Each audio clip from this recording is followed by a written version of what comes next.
my God, look, all in my hair. Hi guys, I'm your girl Irene TTYA and welcome to Casa TTYA. Self-explanatory really. House TTYA is moi.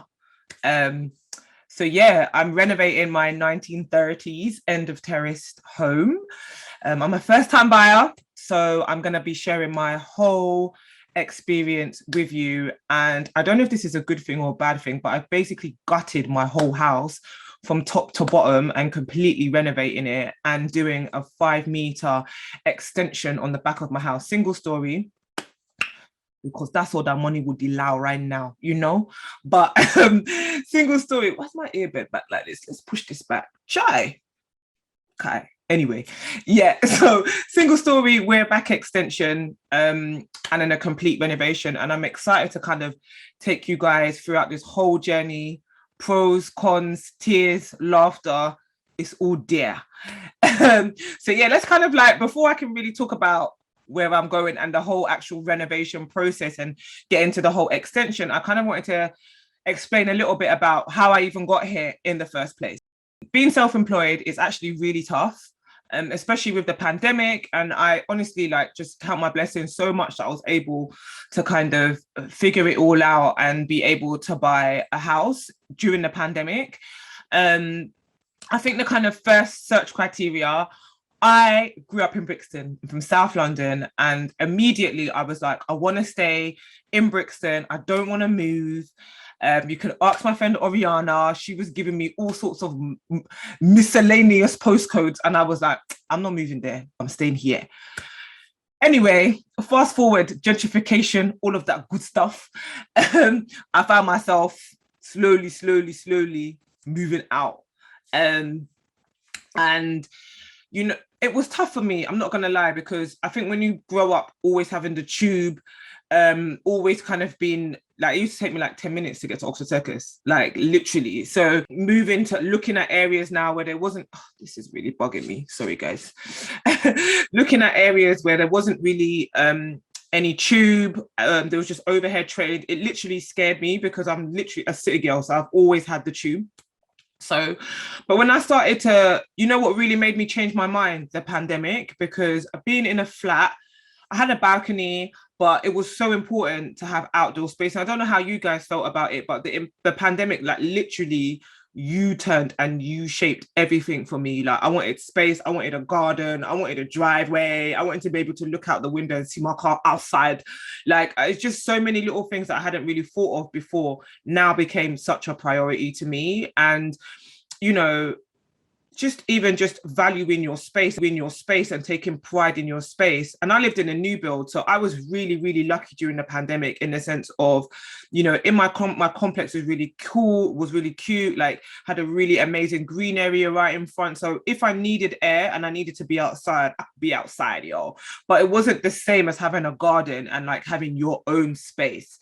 So the pandemic really made me reevaluate like where I wanted to live, and just even gave a whole new shape shifting on what we considered technically like quote unquote lifestyle. Like we weren't going into town as much, there was no lunch meetings, there were no breakfast meetings, like literally Zoom took over all of our lives, and we literally had the opportunity to create our own space and fall in love with our own spaces. So I think for me, majority of it was kind of like, okay, well, where do I want to live now? And what can I get for the value for money? And just to give you guys some kind of quotas, like a 2-bedroom flat in the complex that I live in was £600,000.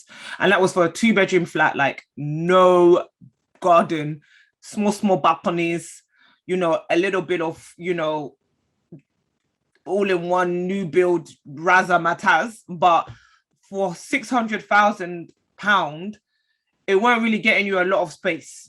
So I really had to think about, wow, like, do I really want to be in a £600,000 2-bedroom flat in Bristol? Or do I want to find something that's going to give me a bit more space and a little bit more value for money? And growing up is so crazy because where I used to live on it, like I grew up in an estate, and then like 2 roads away, there was like £1 million houses, and they were all like Victorian, like big bay windows. And I'd always thought like I'd love to have like a Victorian style house, or 1930s, like just really big bay windows, loads of light. And I started my search just kind of basing it on where I wanted to live initially. And something like that, if I'm honest, in Brixton was costing you £1 million up, like as standard.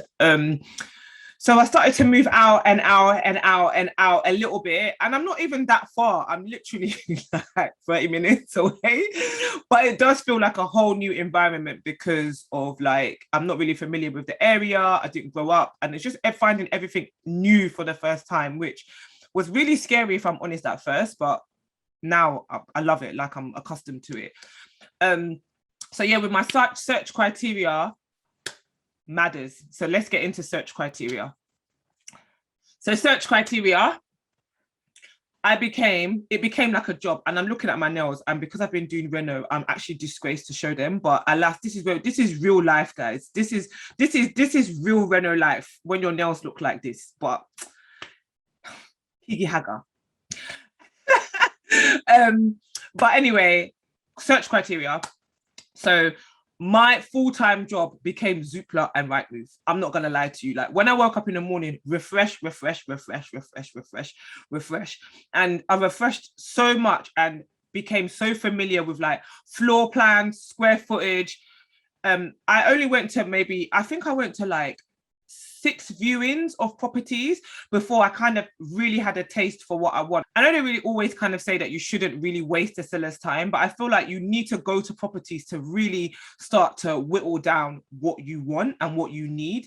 And I feel like by going to viewings early, you can kind of start to whittle down very quickly whether or not if it's going to be worth your time to go and see that property.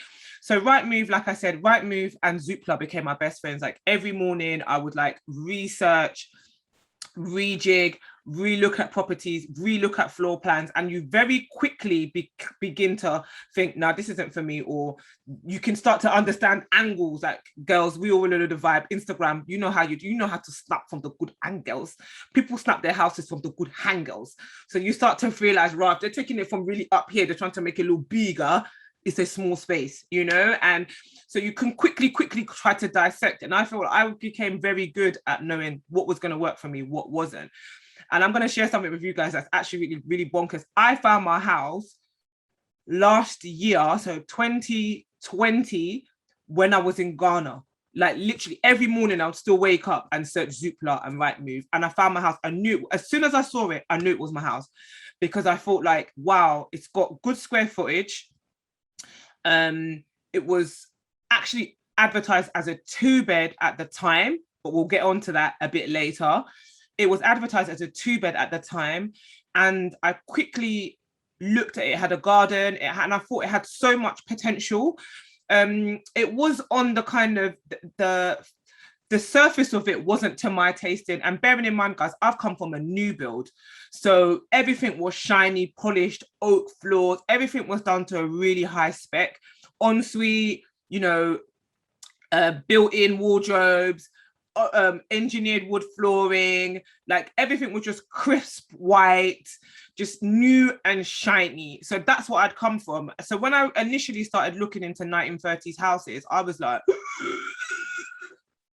shocker. That's the shocker.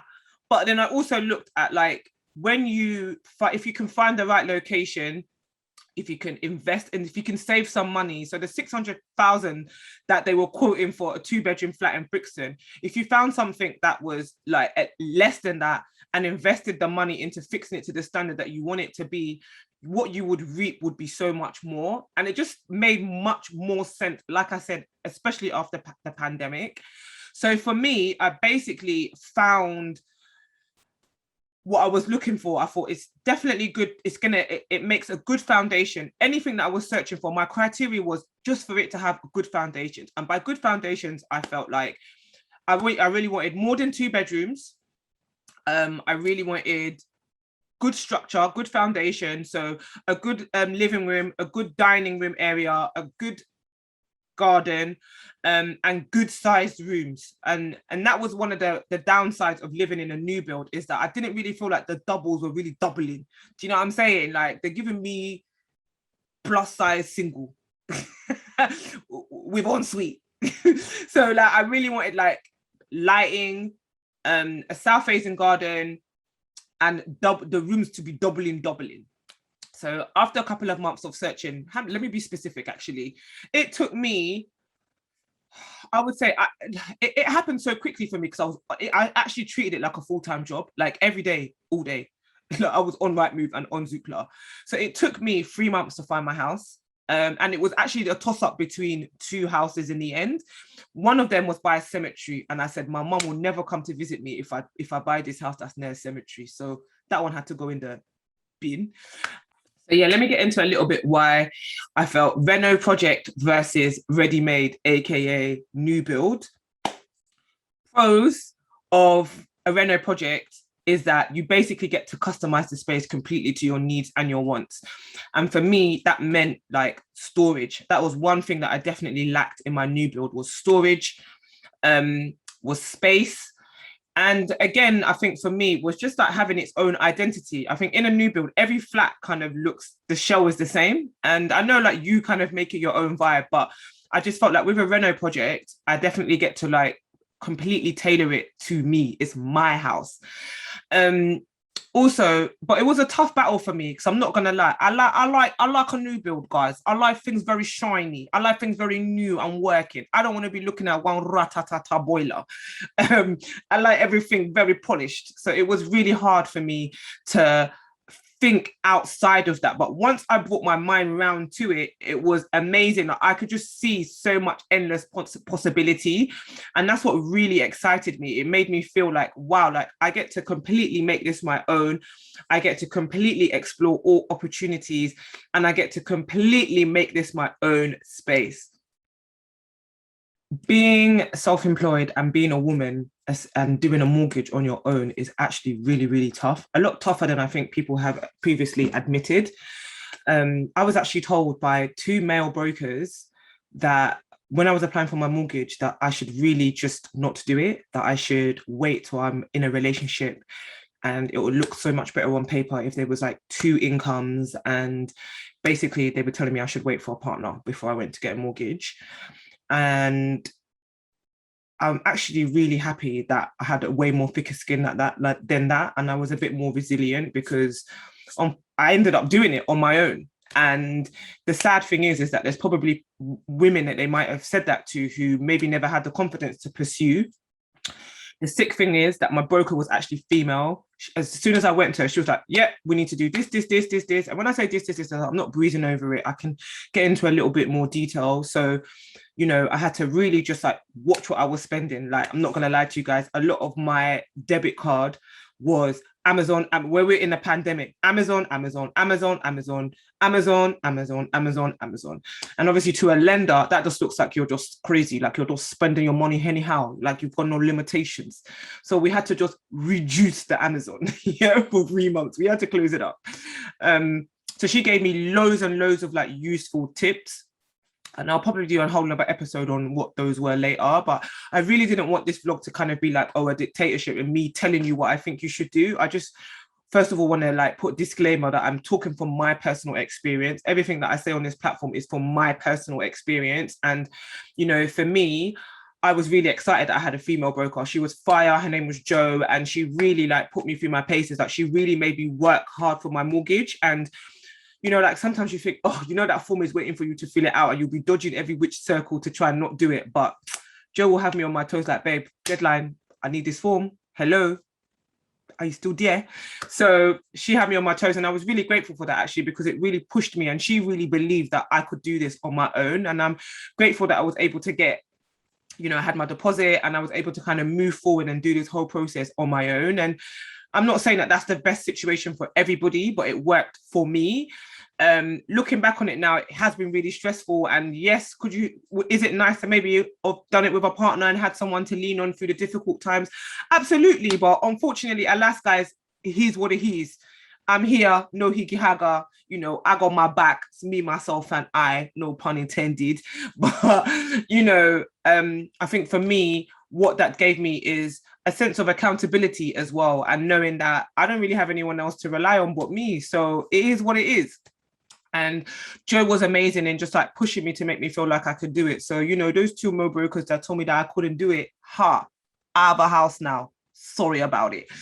Um, so yeah, I just wanted to touch on that a little bit and just say that, you know, don't get disheartened, especially when you're self-employed. It's not easy. Like you need so much extra paperwork. And we were in a pandemic and all of us never really knew where our next paycheck was coming from. So it was really, really, really, really tough.